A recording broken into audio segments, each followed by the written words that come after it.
any housekeeping. So welcome. I'll send it to Dawn or Darren if there's anything that you wanted to include from your end before we get started. I appreciate the opportunity to do that. Just welcome everybody and thank you for being here. We've started doing things a little differently in that we're asking presenters to post the PowerPoint in the chat during the webinar. And then instead of sending the videos out singly afterwards, we're including all of them ones for a month, and then sending out one email like the first week or so after, the end of the month, something along that line. Brand new that we're trying. We did it for May, and had a boatload of YouTube videos to add to that. And so kind of the bonus was that if there were some webinars you weren't able to attend, you ended up getting all of the recordings for those as well. So going to do the same thing for June. It'll come out. Actually, with this being a short week, it'll probably be next week that it'll come out. Great. Thank you, Dawn. Thank you. So I've been sending it through. So if you're just joining, you may not get or able to access what's in the chat. As we have breaks, I'll periodically try to send it through again, but we will certainly send it by the end of the session. So welcome everyone. Why don't we get started? I think we have one more kind of housekeeping slide just about artificial intelligence, and just to note that the use of automated note-taking bots or similar tools during the Washington Foundational Community Supports events or meetings requires prior approval. Unauthorized use of such tools is prohibited to ensure the privacy and confidentiality of all attendees. Also, any recording that is created through AI is not recognized as an official recording of this session, and we do reserve the right to exit trainees from the training if they are using AI to take notes without prior approval or using AI to record the session. So let's move into looking at job development. We're going to talk about some basics, but we're also going to talk a little bit about some advanced topics. We haven't had a job development training for a little bit, and we thought maybe to kind of end the year, this very last day of June, we'll do something on job development to kind of get people thinking about how to approach employers, develop relationships with employers. My interest is around employers and what employers understand and what their views are around hiring individuals with mental health conditions. So we're going to get started. So we typically, when we are just arriving into the webinars, we ask people to use the chat to introduce yourselves. You're certainly welcome to do that. It's nice for others to see who their colleagues on the call are. So if you wanted to introduce yourself in the chat, but also it helps us, Darren, Dawn, and I, to really get a better understanding of what drew you to the topic so that we can begin to create content for the upcoming year. So think about, in addition to who you are, where you're coming in from, what drew you to the topic today? What was it about job development that made you say, you know what, I'm going to carve out my end of June day and attend this webinar? What was it about job development? And we'll peek at the chat.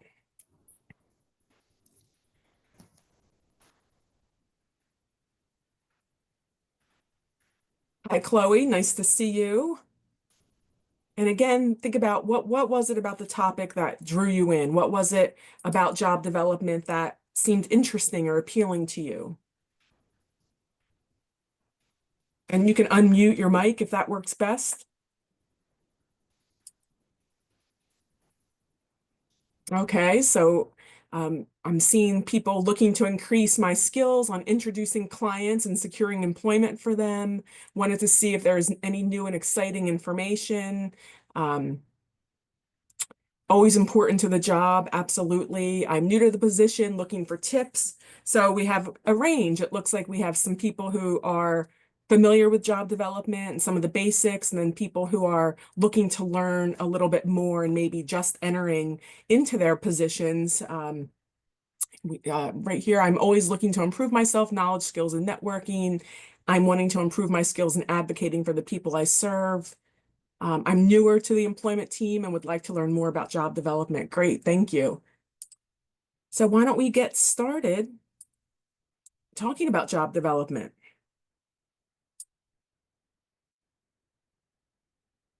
So we're going to cover a few areas today. We're really going to talk about some basics. What is job development? What is networking?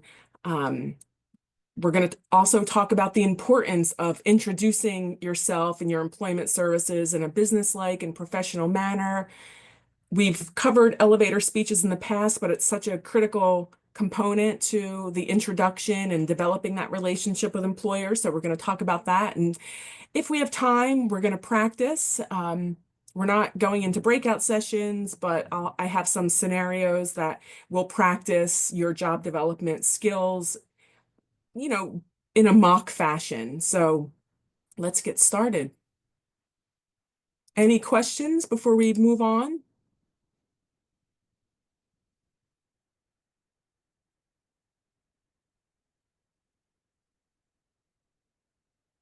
When we think about job development, it really is positioned within these key stages of successful job placement and job maintenance.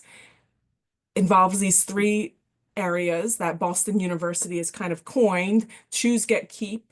And as SE specialists, we often underestimate the power of a very well-structured job development plan. It really helps to bridge the gap between helping the person identify their strengths and securing a position that truly fits their aspirations, helping them to increase their job success and satisfaction. So we really want to prioritize and invest in job development. We set the stage for really meaningful long-term employment success for the individuals that you're working with. Individualized job development plans are sometimes a missed opportunity for employment specialists, as traditional placement methods tend to favor maybe more quick or standardized matches over really tailored, in-depth planning. So we really want to frame all of this under a good job match, really helping someone look at their core values, look at their interests, examine their preferences, and really identify that good job match. When we talk about the get phase, really looking at targeted skill or resource development and this sort of nuanced job development plan that leads to a job offer, and then keep job coaching, possibly with individualized support to help the person sustain employment. So let's explore in some more detail the skill of job development and its benefits to the job seeker, the employer, and you as the practitioner. So before we get started, I really would love to hear from you what you know about job development, what comes to mind when you think about your role in building relationships with community businesses and employers. So I have a couple of questions here to kind of get us started with that discussion. What comes to mind when you hear the words job development? And again, this helps Dawn, Darren, and I identify future topics that could be really helpful for you. So if the first thing that comes to your mind is stress, anxiety, fear, concern, that's all good. That helps us to identify what topics could be useful for you all in the future.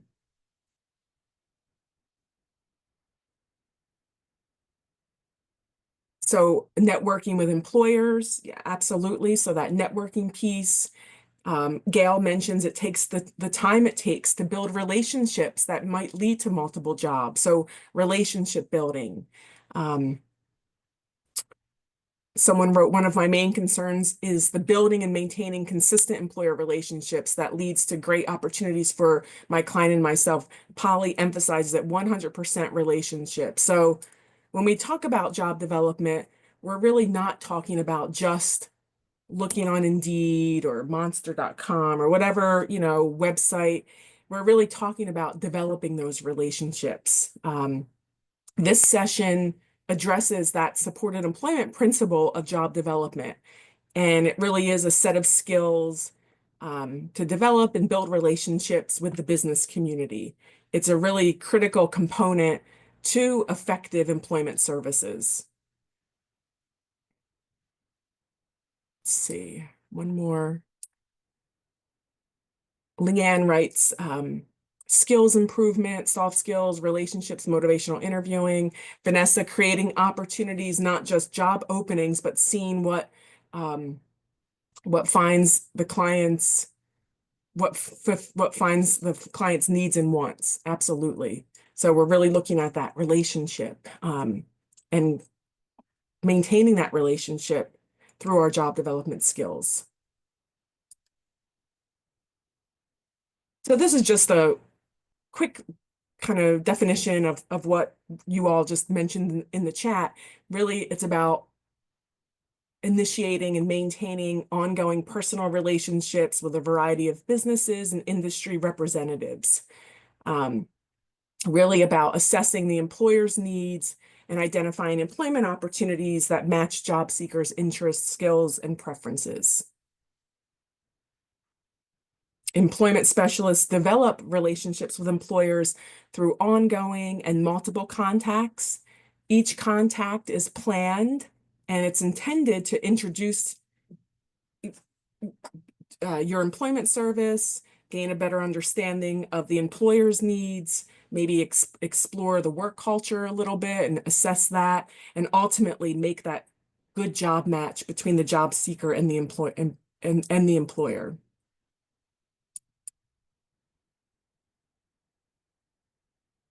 So Denise Bissonette is has done quite a bit around job development. She's someone in the field who is very highly regarded, and her words here. I'll pause for a moment. You could read along. Everyone has the potential for genius, and it is our job to find the context in which each person can truly shine, creating opportunity for the benefit of both the job seeker and the employer. Through job creation, we come to realize that we are not just job developers, we are business developers and community developers. Her words really remind us that every individual that you're working with has unique strengths and passion waiting to be recognized and applied in the right work setting. As job developers, that may not be your actual job title, but presumably you're participating today because an aspect of your job is around job development. As job developers, we're not merely matching people with open positions. We're really trying to uncover some hidden potential, creating opportunities that benefit employers and job seekers, and ultimately this strengthens our community.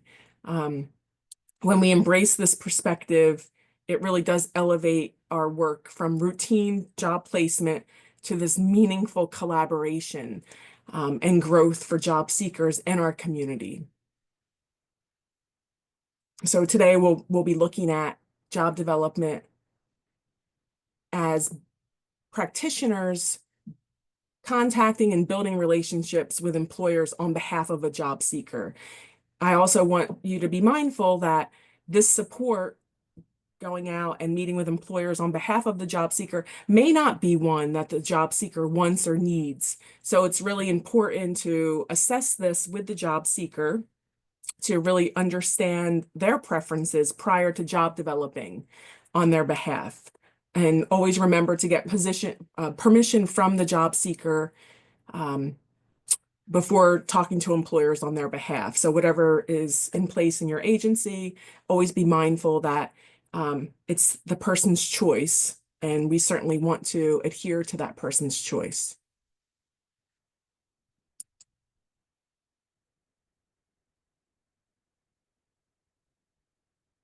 Supported employment specialists use job seeker information as the foundation for our job development strategies.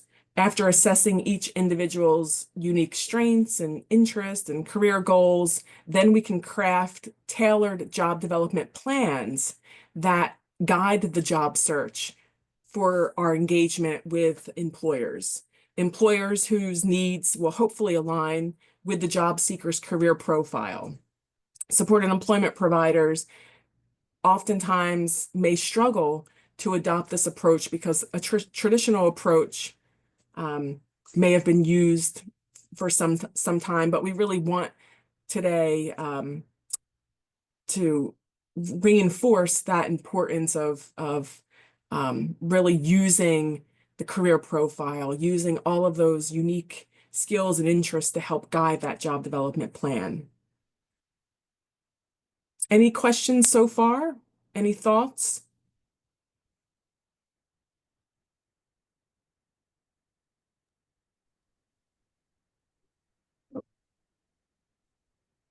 So networking is essentially part of that relationship building. What percentage of people get jobs through networking? So between all of these choices, what do you think a survey conducted by LinkedIn found was the percentage of people obtaining jobs through networking? You can use the chat or unmute, whatever works best. We have 85, 85, 55, 85, 85, 75. It's high. It's actually 85%. So it really does just illustrate the importance of networking and building those relationships, whether you're supporting individuals you're working with, job seekers to build those relationships, or you're out there building relationships on individuals' behalves. It's critical to engage in that networking.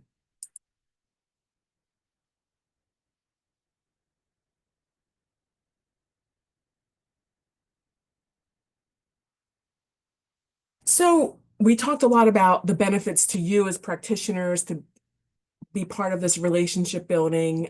We talked about the benefits to individuals that we're working with. There are critical benefits. In fact, job development has been found to be a really important component of individuals obtaining employment. It's one of the key principles of the IPS supported employment model.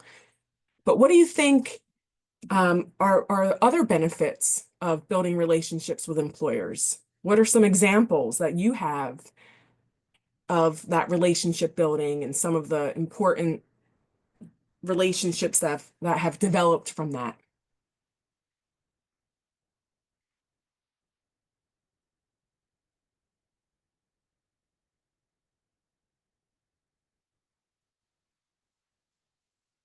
Maybe some examples of times that you've built relationships and what was the outcome of that? What are some of those benefits? Let's see here in the chat. Internships, thank you, Katie. Long-standing relationships that provide opportunity with new employers due to networking. So having some long-term relationships that provide opportunities, building trust with an employer, absolutely. Creating a sort of trade when I need placement or whenever they need a reliable hire, absolutely. So they may have openings and they might reach out to you. You may or may not have someone interested in that particular job, but you're building that sort of back in that, it's a reciprocal relationship. A kind of support, yes. And when we think about how it supports not only practitioners and services or the benefits to individuals you're working with, but there's also a benefit to the employment community, right? I mean, employers, just like someone mentioned in the chat, have services that they may connect with, that they trust, that they can kind of reach out to if they have openings. You may or may not have someone, but it also benefits the employment community if we can continue to think that way and think about how our services are beneficial and critical to businesses that are out there. I think that's going to help when you begin crafting your introduction and crafting how you're going to approach employers.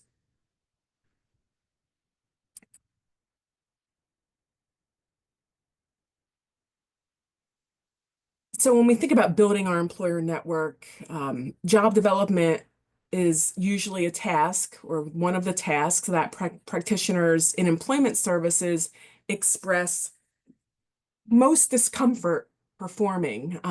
It's something different than maybe you went to school for. Maybe your background is in counseling or, um, the more human service or social services. Networking has a different feel, right? Um, what are your thoughts about kind of coming out of like, it's really essentially performing a task that you may not have ever gotten any skills through your education or maybe even previous position. So in some ways, job development is a new opportunity to learn some new skills.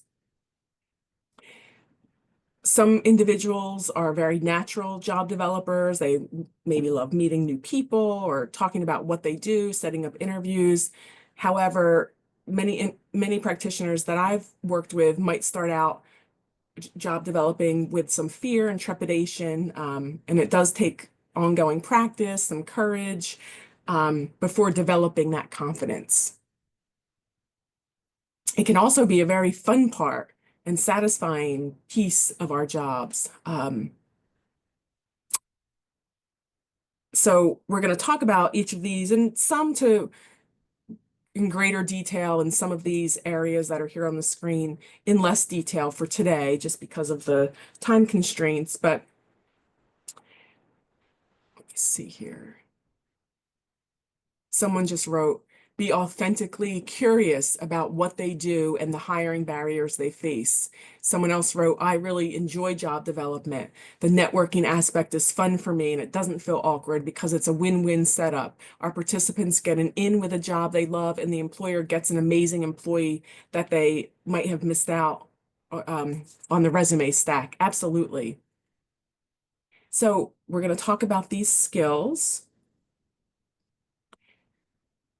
and ways to connect with employers, ways to begin developing those relationships and connecting with employers. So one way to build your network is to connect with local businesses.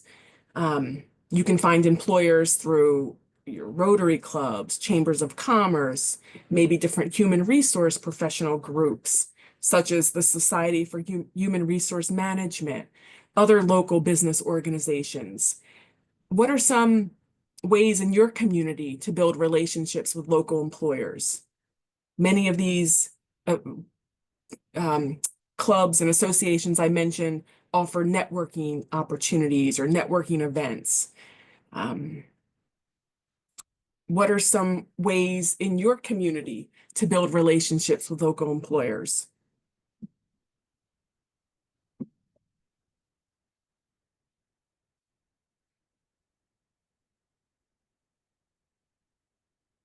Let's see. Job fairs, career fairs have been one that I've liked a lot. They're expecting people to be asking them questions and inquiring, so it's less of a cold call. Absolutely, I love that, Kay. That's so true. A lot of what we're going to talk about today may sound like a cold call, but we're really trying to reframe that into more of an introduction or an introductory call or meeting, because a lot of times, like Kay mentioned, those initial, cold calls or meetings will turn into warm calls. What types of organizations or community business associations are you already connected with? What are some ways that you're already connected in your community? And again, this is a great opportunity to hear from colleagues and hear from others who are out there doing the work to see what are, what has been helpful to them, and it may be helpful to others here on the call.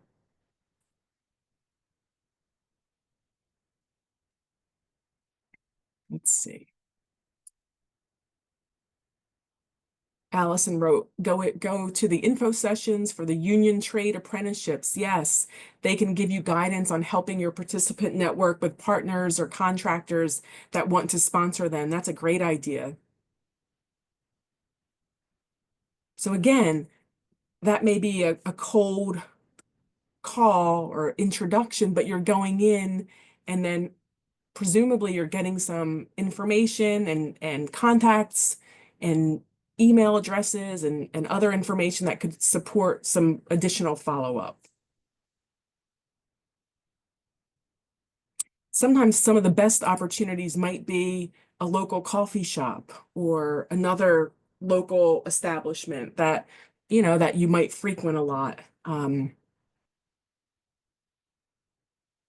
But going to those events also allows the employer to see you and your employment service in a very professional way.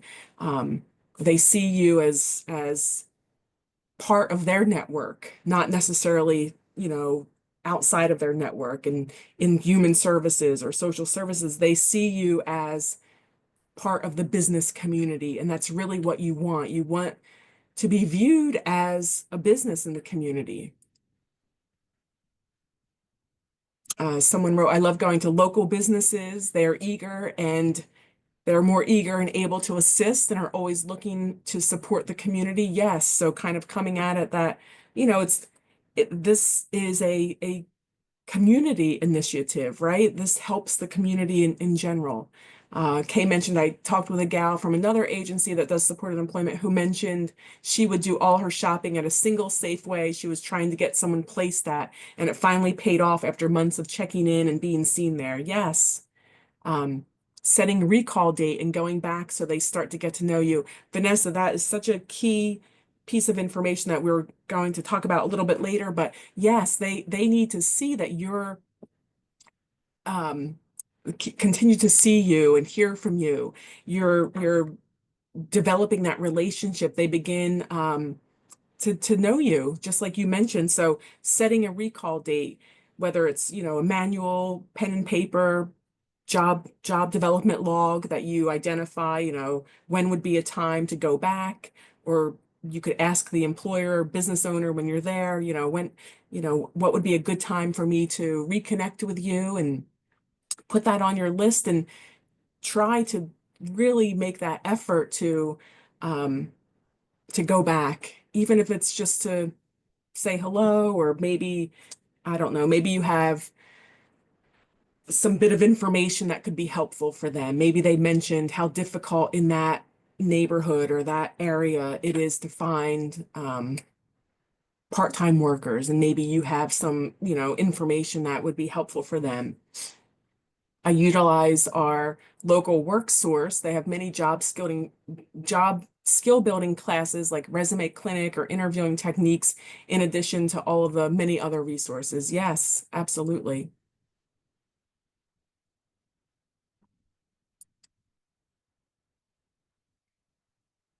Let's see, is there one more in the chat I don't want to miss? I also do career exploration with participants. Yes. So here are some websites to explore. We're not going to explore those right now, but they're pretty intuitive, and you can see if there are opportunities near you to get connected with some business networking groups. Even though you can join a number of national business organizations, my recommendation is to first start with local opportunities. Two suggestions here are the Society for Human Resource Professionals. They have local and even, regional uh, associations and memberships where you can maybe see if you could go in as a guest and kind of hear from them, and they could provide not only an opportunity to get someone's foot in the door with their business, but they could also be a good resource if you have questions that maybe they would be able to answer honestly. Maybe you have questions about, I don't know, those personality tests, and maybe you can develop some relationships with human resource professionals who could become somewhat of advisors to you and individuals you work with. And again, maybe down the road, they could become um, places where individuals can secure jobs, but they could also be good a good use for advising on different employment related issues that sometimes get us stuck, like those pre-employment tests. Sometimes it's nice to hear from an HR person or other individual in a business setting, what they do with those tests. How are they used? What are some strategies that you can then convey to job seekers?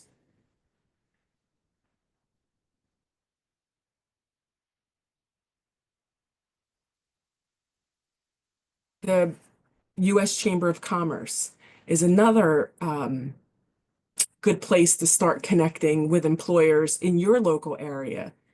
This is a valuable resource that offers a number of networking opportunities as well as educational programs to help you develop your potential, or help you develop your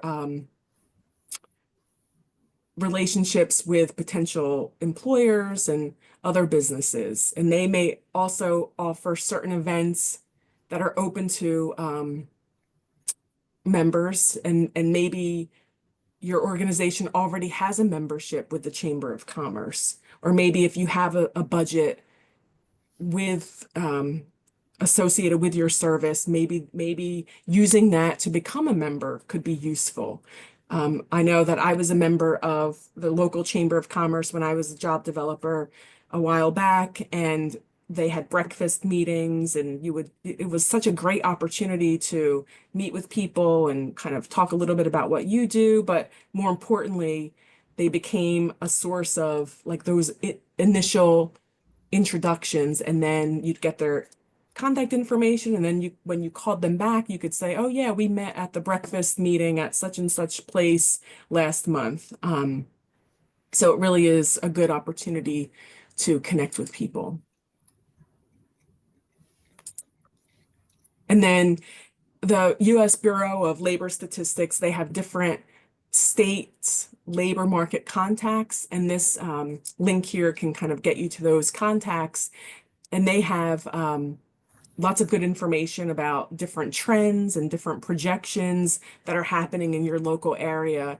I know I've reached out to the labor market contact person. They're called the analyst, labor market analyst in my area here, and they've been very helpful and kind of can walk you through how to interpret some of the statistics, or they can help you identify what are some trends, what are some projections, what are some businesses that are coming into your local area. So when we think about job development, I just bring up these resources because we really want to think outside of just connecting people with whatever available opening might be present. It really is about these opportunities to develop and build these relationships.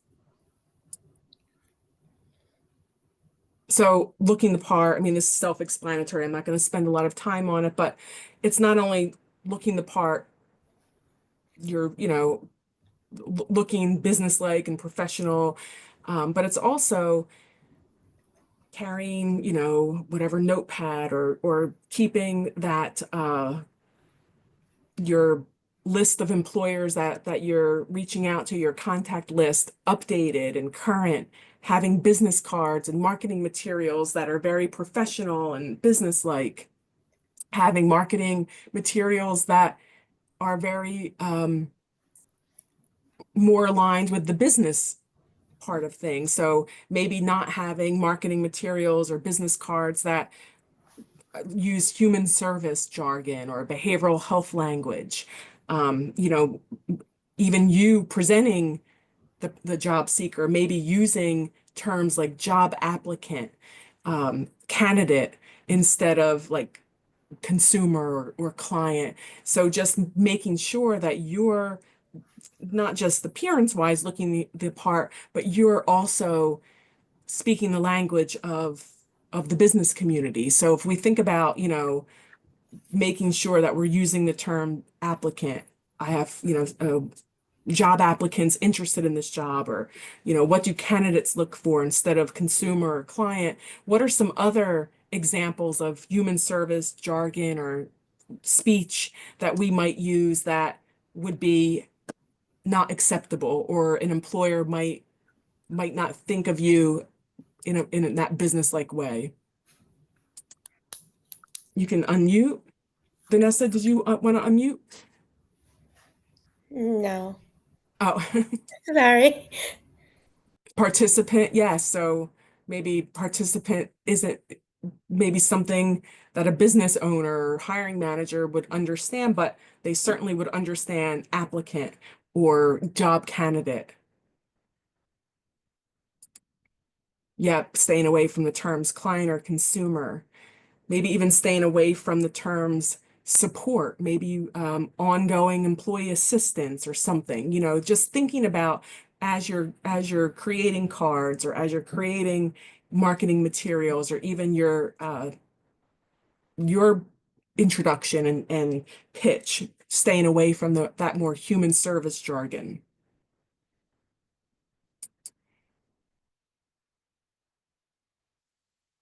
So being active is kind of similar to going local, but it really does just sort of reinforce this idea of being part of the business community.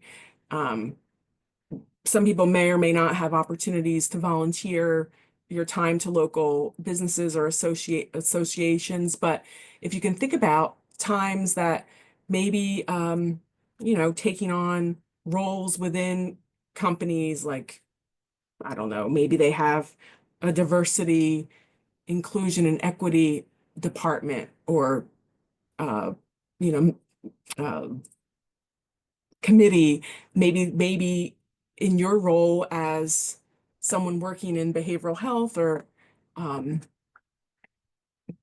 social services, maybe there are some opportunities for you to lend a hand there. Um, what are some additional ways that you can be active in your community?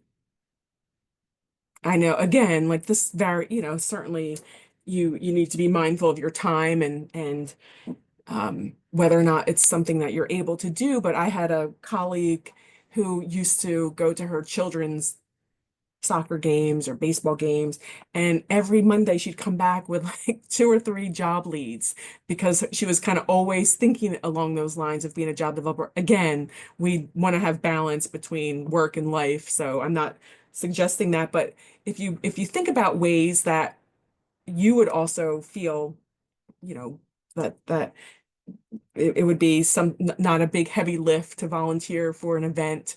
Um, that's when you can kind of look on LinkedIn and see, what organizations or businesses near you might be doing some activities that might really align with some of your interests and values. And with that, it could be an opportunity to, again, strengthen those relationships with the business community. Any other thoughts on ways that you can be active in your community as a way to strengthen employer and business relationships?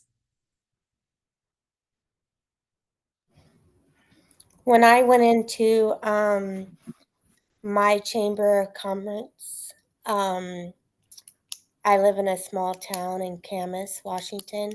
Hmm. And they always have like Wednesday market. It's kind of like a Saturday market.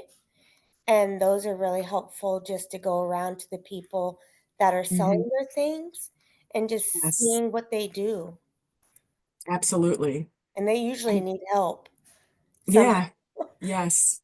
either loading up, taking things down, building stuff, Hmm. local churches that put on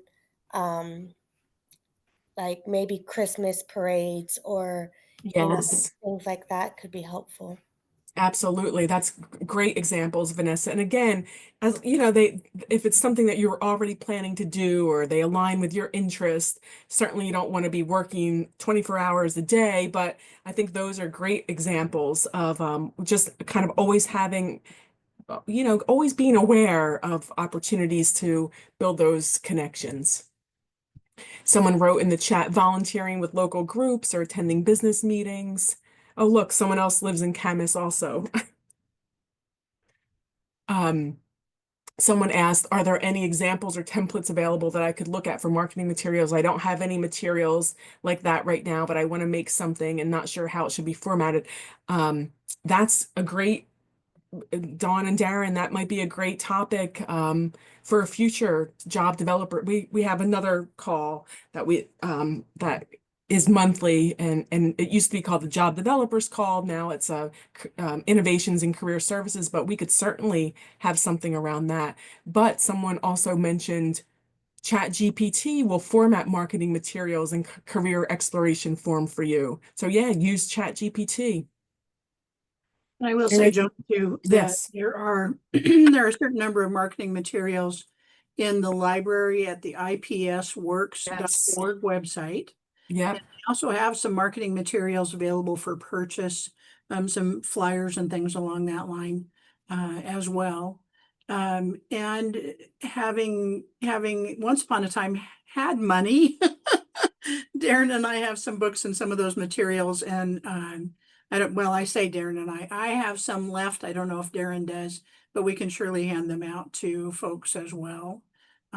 So there's a variety of options, and I love the Yes. idea of bringing it up in the Innovations in Career Services Yes, next one, and we'll talk more about that kind of thing. absolutely. I have some examples as well, different brochures or flyers or even business cards that I think that we can kind of all pull together, and I think we could come up with some really good. But yes, the IPS Works website. I don't know, Dawn, if you wanted to pop that in the chat. Um, they have a library, and in their library, they have lots of different downloadable resources and tools, and it's all free, and certainly all very well thought out. Thank you, Kay. Yes. So they have lots of good information there as well. And it's in the chat. And then kind of moving in through these areas of connecting with employers and businesses, doing our research, right? Keep updated, as I mentioned earlier, with the labor market trends and projections. And you can find those that information on the previous slide in the website for the labor statistics. And being knowledgeable of employment trends and what projections not only helps us be familiar with the current and future labor market, but it also helps you to research employers to assess for a work culture fit. Um, so, I know that time is probably a luxury and people may not have the time to do that. However, if it's something that maybe in a team meeting, if you're talking about job development or connecting with employers, maybe someone can bring it up and you could, um, you know, use 20 minutes of your team meeting to research some new trends and projections, because that gives you kind of an upper hand, so to speak, to then reach out to those potential businesses, maybe before they're even breaking ground or before they're even considering their hiring. It could give you a chance to develop those relationships.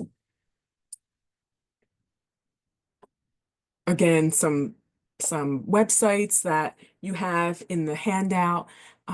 We won't have a chance today in our brief 90-minute webinar, but please, use these and you can kind of get a sense of what some of the current trends are in your area.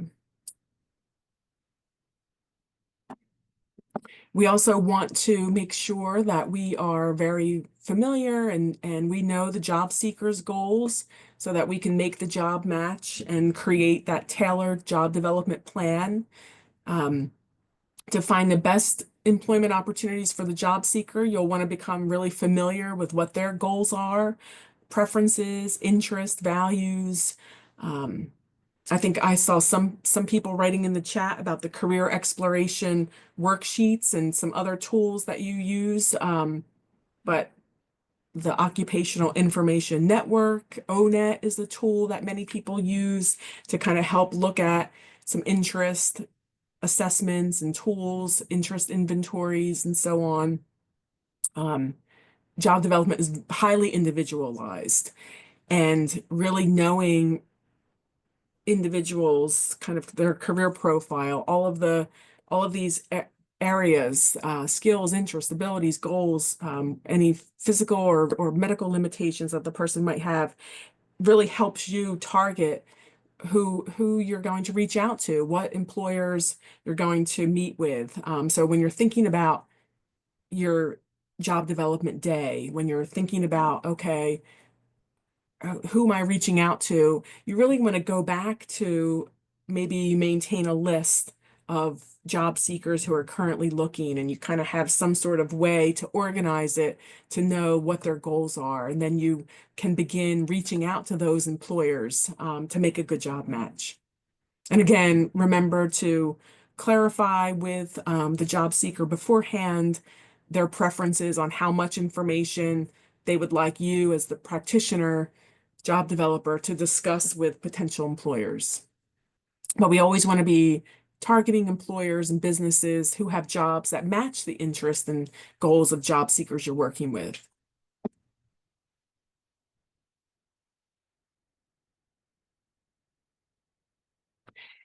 So another part of that connecting is using social media. And this is one of those areas that I had mentioned. We're not going to get into great detail, but we are going to talk a little bit about using social media. And we've done some different webinars over the past year, I think, and we can certainly expand it. But there have been some studies, a recent one, 2024 Job Fight, which is a job search website survey, noted that 92% of recruiters say that they're using social media like LinkedIn, Facebook, Instagram to promote their brands and also connect with talent, connect with candidates.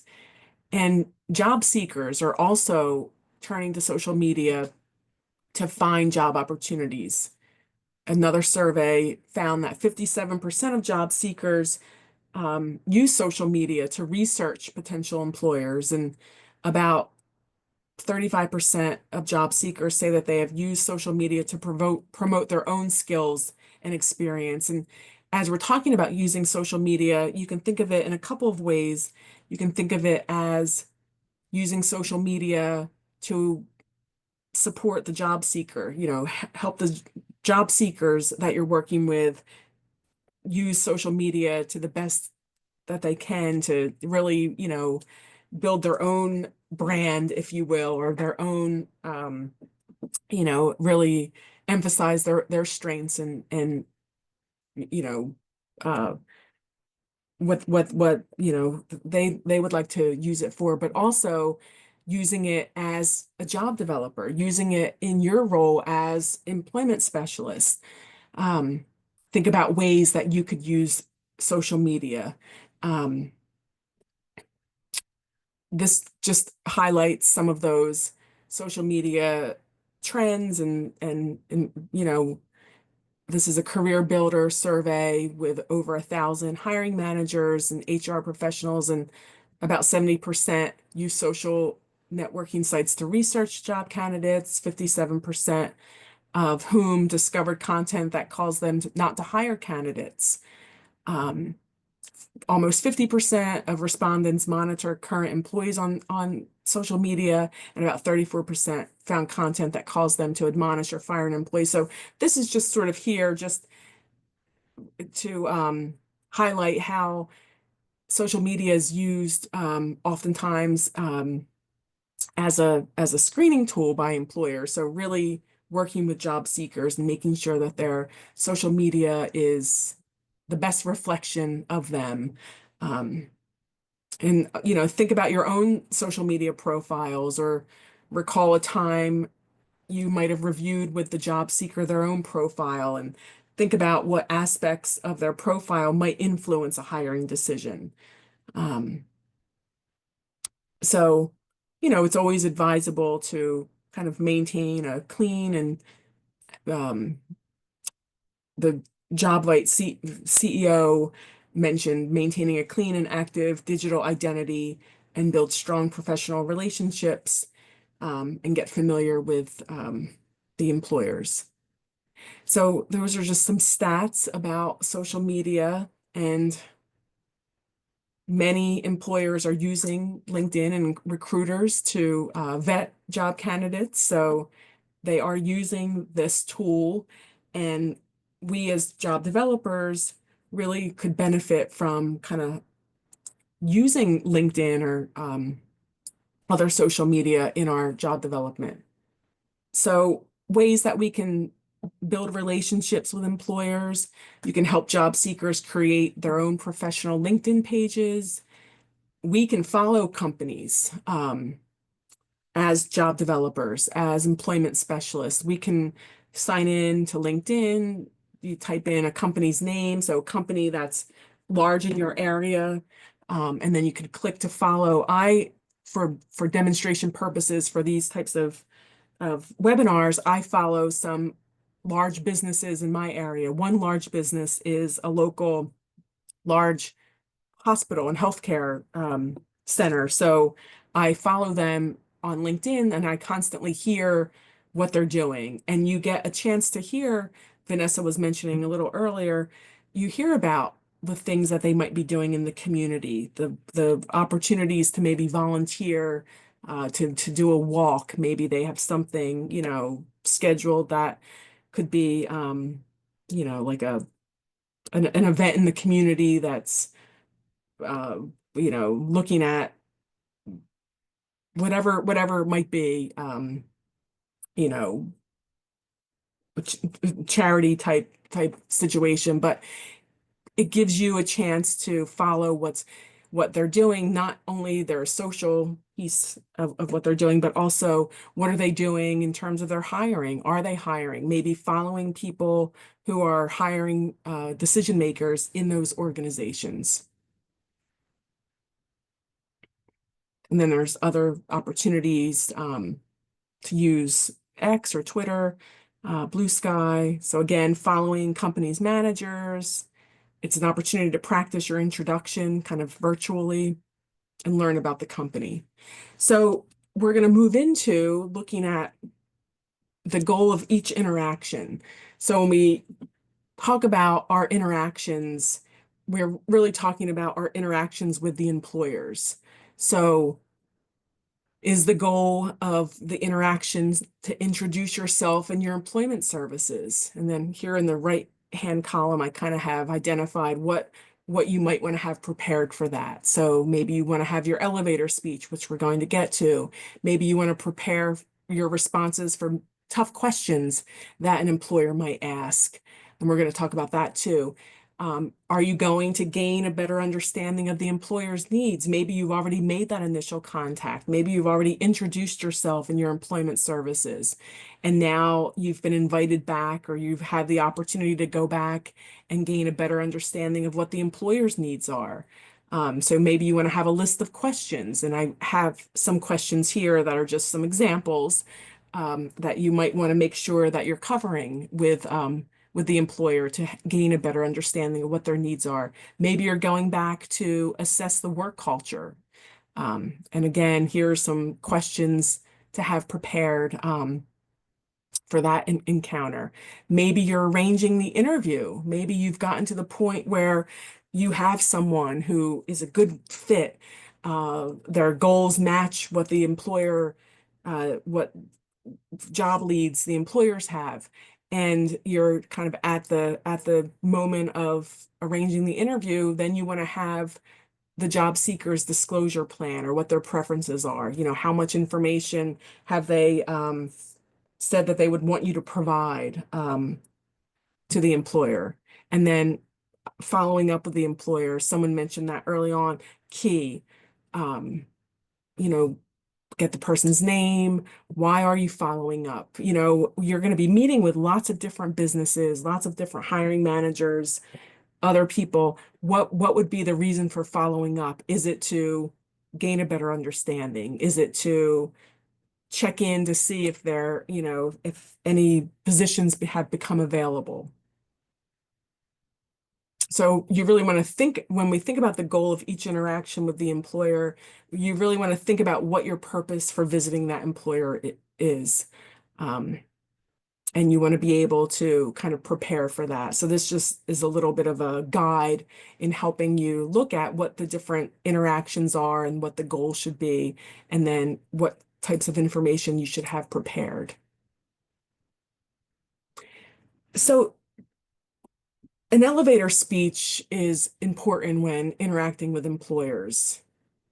I want to just throw out the question, does anyone have an elevator speech or know what an elevator speech is and how it kind of connects to what we're doing here today? So does anyone have an elevator speech? Let's see.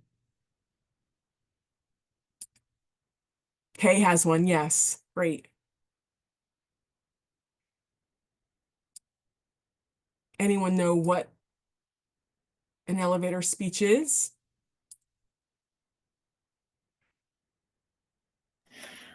I'll go ahead and come off mute. Thank you, Stephanie. You're welcome. So in a previous employment, I worked for WorkSource, and I worked for a company called Career Team under the WorkSource umbrella. And one of the things that they taught was the Career Edge modules in education for personal and professional development.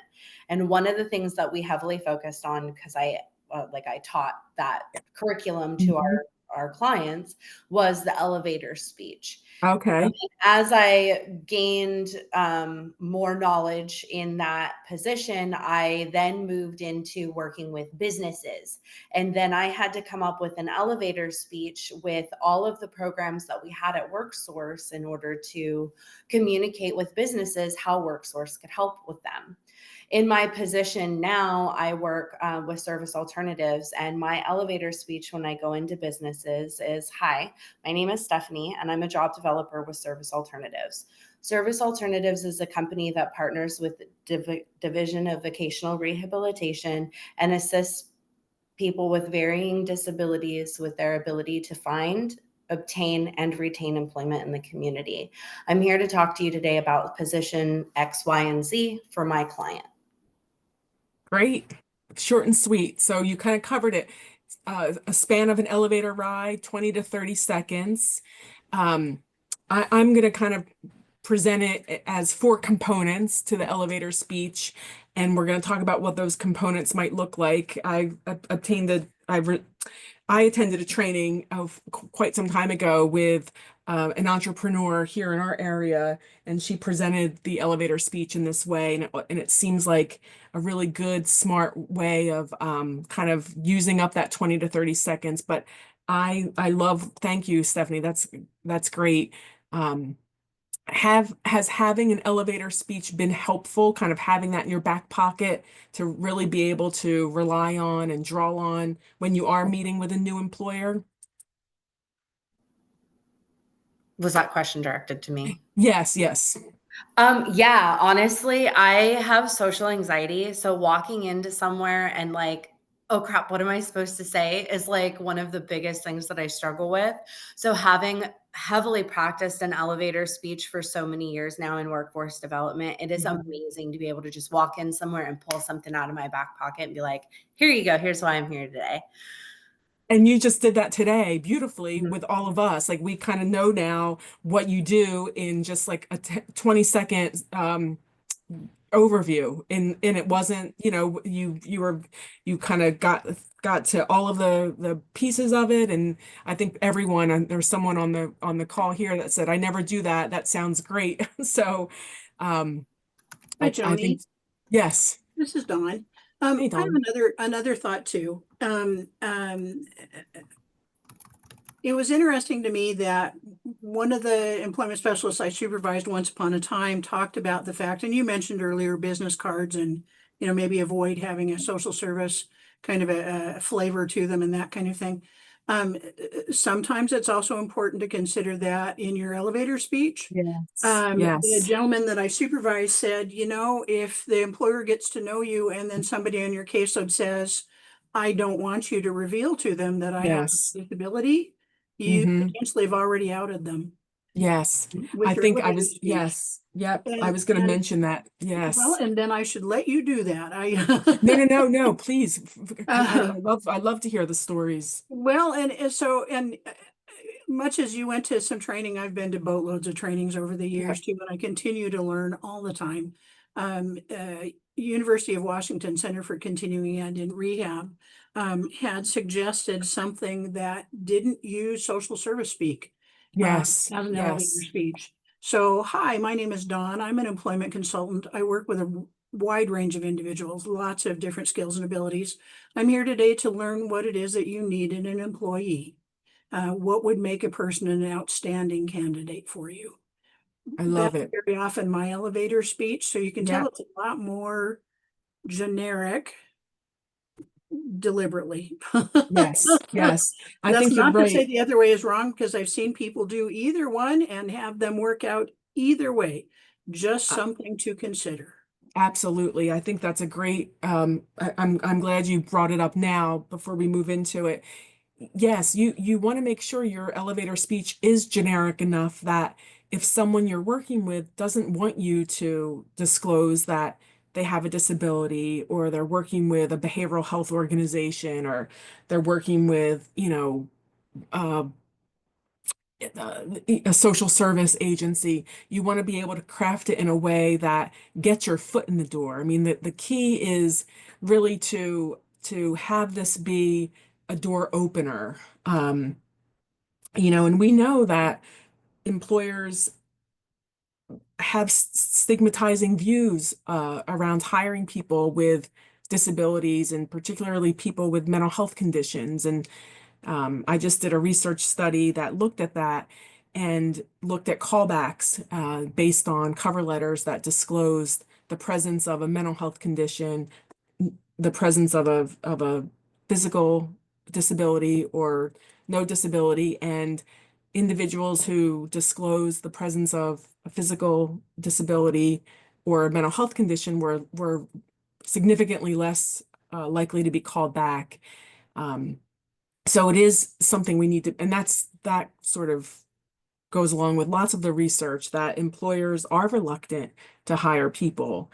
I did another research qualitative study where we talked with human resource professionals, and those human resource professionals were very frank and open and said, if someone discloses that, or if that information is known before they're hired, that person may not go in the A pile. They might go in the B pile for calling back for an interview. So I think you're right, Dawn. I think it's very important to really think about the language that we use. I was going to say, you'll want to deliver your elevator speech quickly and clearly, which I think Stephanie did a great job with that, making every word count, which it did, and make sure to use business-oriented language that depicts a professional image, not a human service agency. So that's going to be kind of the tough part, right? I think it's going to be challenging when we're used to maybe interacting with other people in the field, and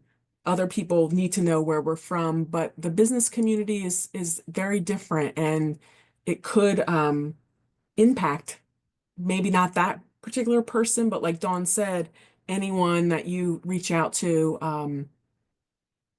in the future. Let's see. Someone says if someone goes to our website, they're going to have a good idea of the types of people yes, we might be working with. But that, you know, you're right. We can't control what an employer sees beyond your introduction. Um, Someone else wrote, should we not use our positions to help better develop a better understanding of why hiring people with disabilities is a business advantage? I think, Kimberly, I think that's a good point. However, the research does suggest that employers aren't always willing to hire someone when they disclose. Um, Someone might also be prevented from promotion opportunities if they decide not to share that information. However, if somebody wants to share that information, you should be having these discussions with the job seeker. It should be their decision, their choice, always. And if someone is is okay with that, and that employer might be more unique to that person, and it may not be someone like Dawn mentioned that you may have others who are interested in. It always goes back to that job seeker's choice and how they, and as long as they know the pros and cons and they're comfortable and that's something that they're okay with sharing. And yes, absolutely, it does. When people share that personal information, there's some benefits to that too, right? Like um you're telling, the employer is aware that people with different disabilities can work very successfully. Well, and I think too, and Kimberly asked, should we not share? Absolutely share. Choose your time. Choose your Yes. employer. We as social service professionals are typically good at reading body language. If the body language is indicating that they're open and they're listening to you and that kind of thing, you may want to share then. If they're appearing a little cautious, you may want to wait and share later. Hmm. Choose your time, be aware. Yes. And the kinds of things that Joni said, we all know, there's folks that discriminate. Hmm. I've done job development over 30-ish years, and sometimes it just hasn't worked. Sometimes it's worked, very well to talk about challenges that people may have and the accommodations that they've got that help them through those. Hmm. Uh, and sometimes the person doesn't ever want you to bring it up. So you have to be aware of all those components, choose your time, um, and develop that relationship that Joni talked about earlier with the employer. The more the employer trusts you, the more likely they are willing to listen to you when you talk about bringing someone to them that has a disability who is also potentially going to be a great fit for their job. Yes. Yes. Yep, because you've done that already. You've done that work to Front make work. sure it's a good fit, right? You've made sure it's a good fit. Absolutely. And I'm not advocating that you never disclose or share that information. I'm thinking my way of thinking is what the research has told us, but also always go back to the person and making sure that the job seeker is fully aware of all of the costs and benefits to that decision, and that you've had a really important, robust discussion with the job seeker so they can see beyond just that job. But you touch on some really key points, Kimberly, that yes, this stigma does need to change. Um, and when individuals are working and employers can see that, that certainly is a way to change that. But it is something that we need to be very mindful that we're having those discussions with people. Vanessa? I have a couple of clients that are wheelchair bound, and they absolutely want me to let the employers know because maybe it's the size of their wheelchair or the dimensions. And I have found it helpful to let employers know about their wheelchairs. And I've even had employers take me back and say, I've measured this. This will fit their wheelchair just right. Bring them in. I'd love to talk to them. And so sometimes it's just beneficial, especially if you're getting the okay. Yeah, Yeah. particularly if someone needs an accommodation for the Mhm. application process, for applying or interviewing. Absolutely.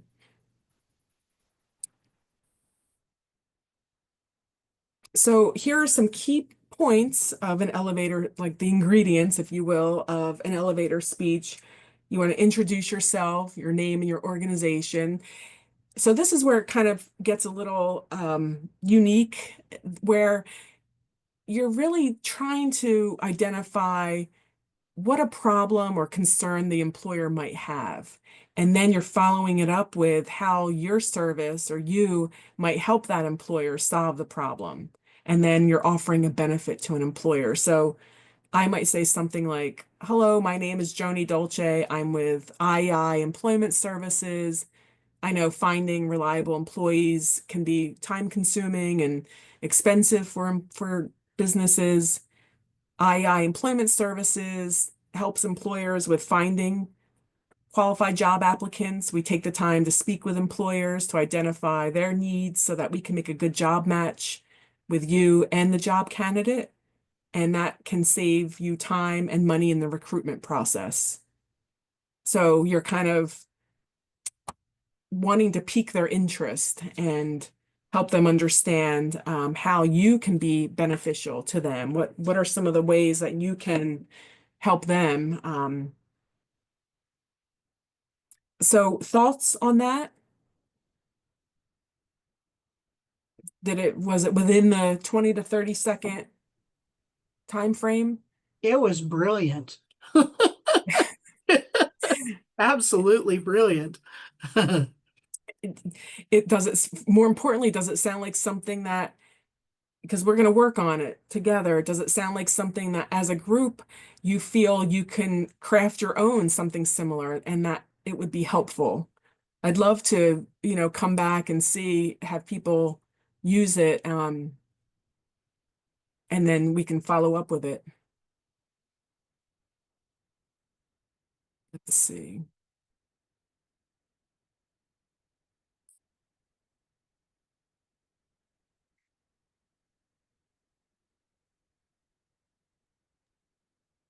Gail says it helps to know the current job trends and problems employers are facing. Absolutely. So kind of have some idea. So that's what some of that other research that we talked about helps with, identifying what those problems are. So whether you're attending the chambers of commerce meetings or you have businesses that you work with or other people, or just aware in your community what some of those problems are. Absolutely. Joni, I see Emily had said really struggling with finding options for a client who uses a wheelchair in a more rural area that is very inaccessible. Um, Emily, if you're able to come to the Innovation and Career Services, we sometimes, and Joni, correct me if I'm wrong, but we sometimes kind of staff, not using protected health information, but in general scenarios like that. So if you're able, Yes. please bring that one with you. And that'll kind of front load Joni and I and Darren Yeah. kind of thinking about some potential options too. But please do attend that if you can and bring that with you. Yes, definitely. So here's the example that I just read. Um, Again, you have all of this in your PowerPoint or the presentation materials. So let's spend some time. We're not going into breakout sessions. We're just going to do it as a larger group, but let's spend some time coming up with creating your own elevator speech. I put 5 to 7 minutes. We'll see how long we have to really do that. Because I want to get to some other parts of the presentation, but think about ways that you can create your own. So we want to really just literally take some time for you to write it out or for you to think about it. I'd love to hear some examples before we leave.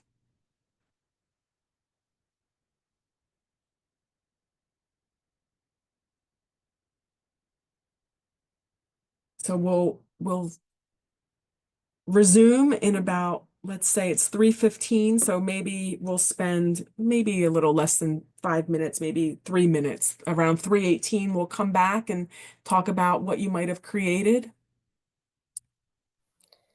I can't see all of the questions.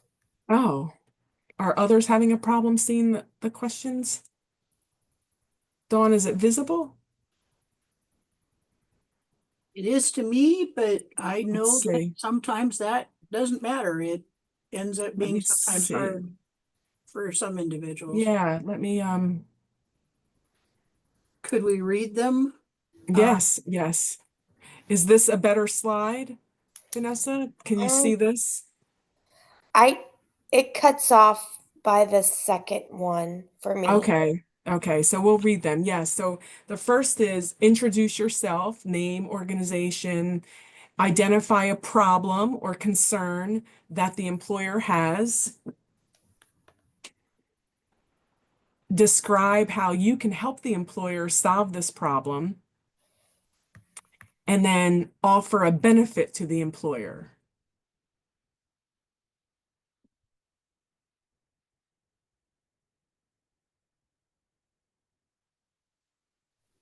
What was number 4? Offer a benefit to the employer. So how can you benefit the employer based on what their problem is and how you've described how you might be able to solve that problem?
Okay, has anyone had a chance to create theirs or get a start on it?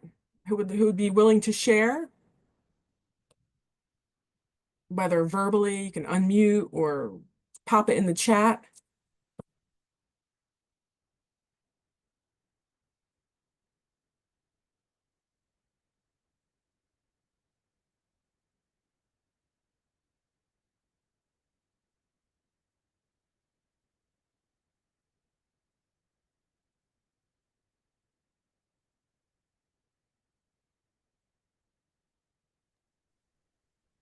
Anyone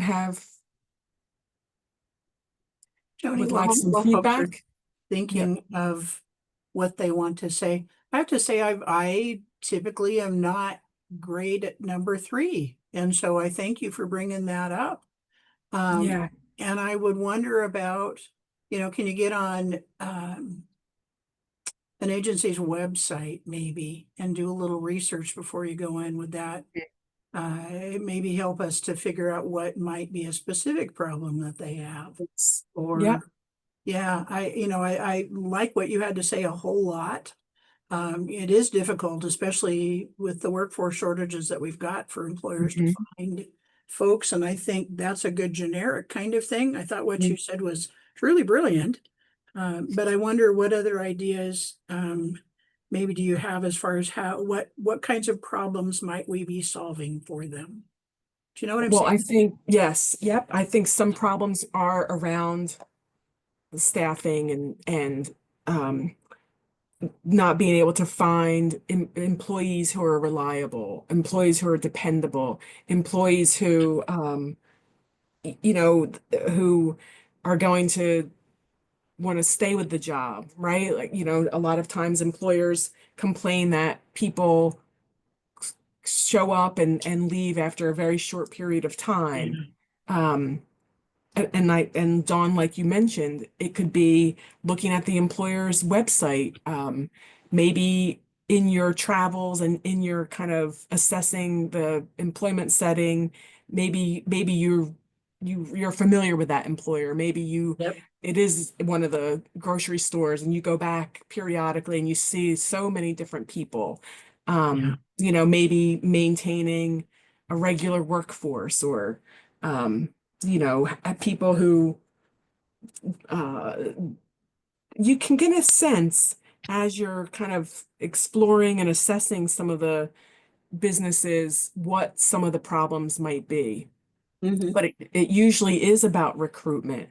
right? It usually is about finding these qualified individuals who are going to be dedicated and dependable.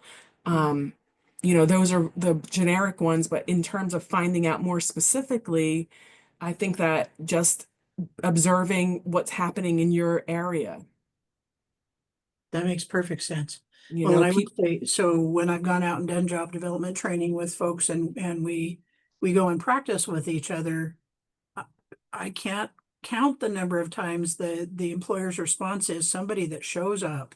Shows up, Yep, absolutely. yep. So you're right about that. So that dependability, or someone who doesn't leave after just a few weeks. So, that's something that you in supported employment and employment services spend a lot of time finding out from the job seeker what their interests are, what do they want to do, what are their goals. So you can make a good job match. That's something that is really critical to the employment services, is that whole career profile and finding out. So that's something,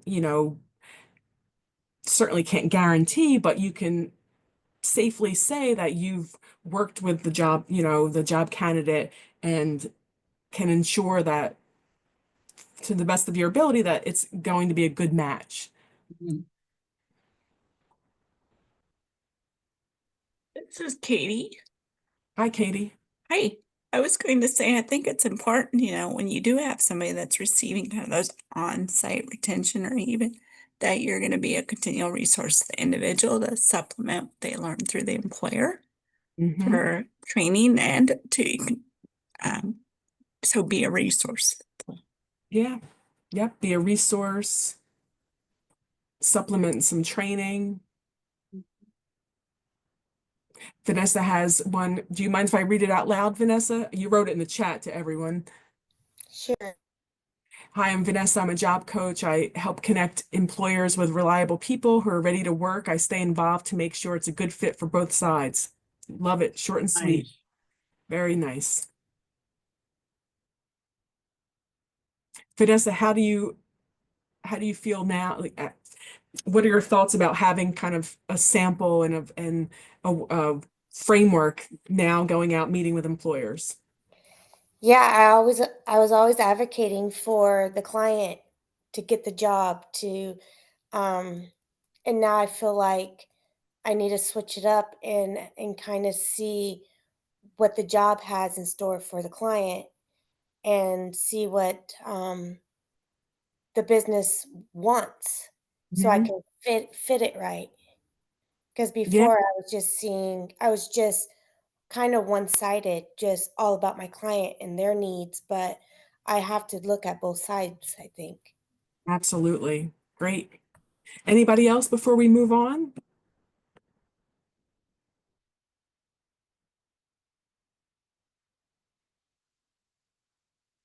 So just to follow up, making that contact, it's really an introductory call, right? Introductory. It doesn't have to be a literal call. It could be meeting the person or calling or emailing. We want to have a straightforward, informative approach, identify yourself, what you do, know who to approach. So do some research to see who that best person would be for you to meet with. And that might be going in cold call, if you will, an introductory call. And maybe you only get a chance to meet with the receptionist, but that receptionist might give you the name and contact information, the best time to follow up with the actual hiring manager. And try to end with an appointment date. Yes, yep. Um, Dawn makes a great point. In a training that she went to, um, said to contact your colleagues to see who they know to get an introduction. Yes. We also teach, when we're teaching job development, if that particular employer doesn't have any isn't able to talk with you or meet with you, or maybe they're in a place where it just isn't going to work for them, ask if they have a contact. If there's someone, if it's a chain type business, maybe they have some contacts in the area that you might want to follow up with.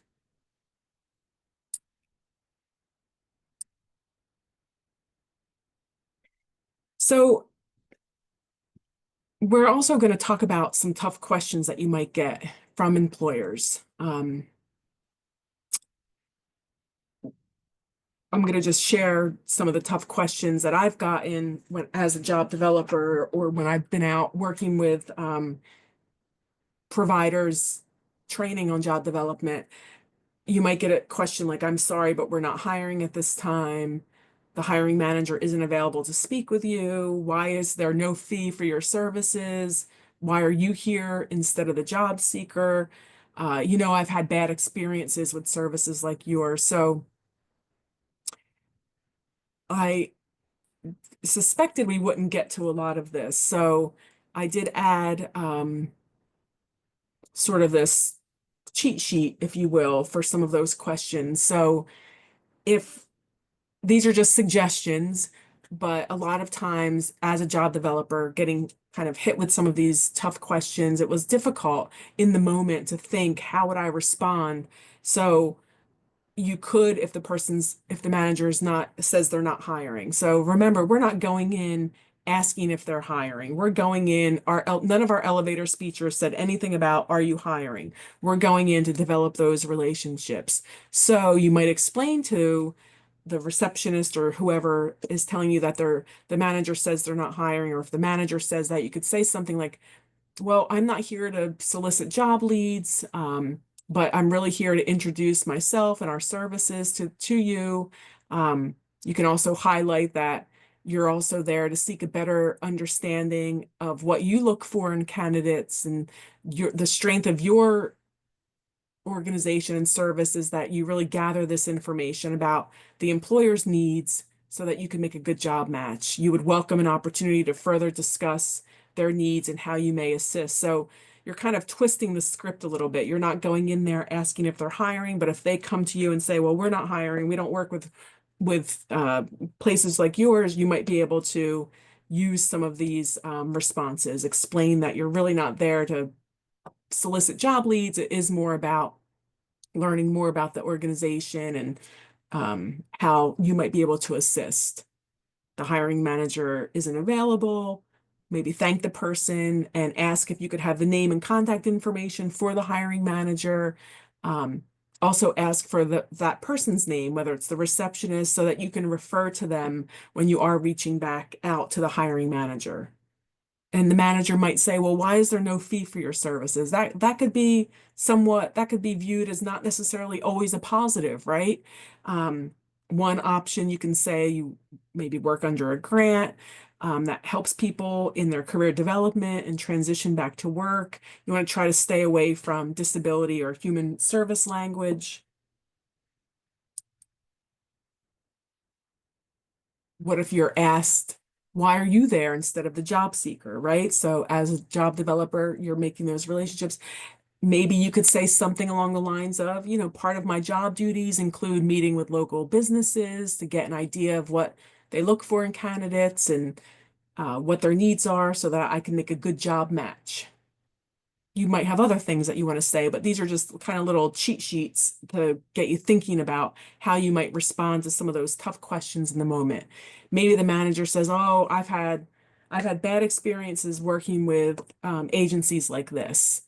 Maybe you want to emphasize that you attempt to provide job candidates who meet the employer's needs and have the skills and interest for a particular job. And you also recognize that sometimes a job candidate may not work out, and that employer's bad experience with one person or service doesn't generalize to all similar services. And that the bottom line is to acknowledge that this bad experience happened. So acknowledge that, yes, I understand sometimes it doesn't always work out. However, you attempt to provide candidates that do meet the needs and have the skills and interests. So you have these in the handout. I'll pop, since we are way over, but again, you have this information already. And some skits. Here are some skits that you might want to use with your colleagues.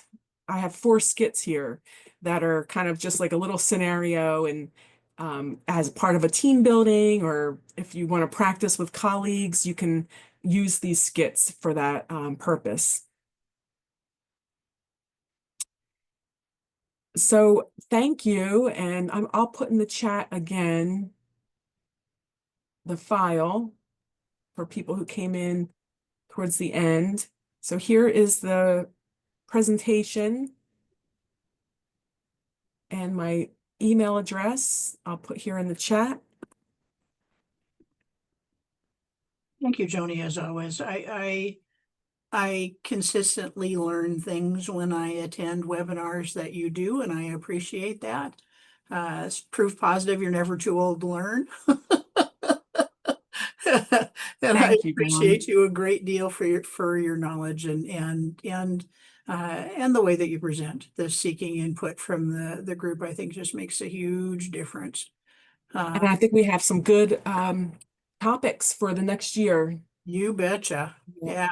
Well, and a great interactive group today. I was impressed. Absolutely. Love it. Yeah, Love it. so very I think nice. everyone learned so much from each other, and it's thank you for all the interaction. And please email if you have questions. I know we kind of covered a lot today, but thank you. And we'll talk over the next couple of months, I'm sure. And Dawn, I'm sure I'll talk to you sooner. So Absolutely.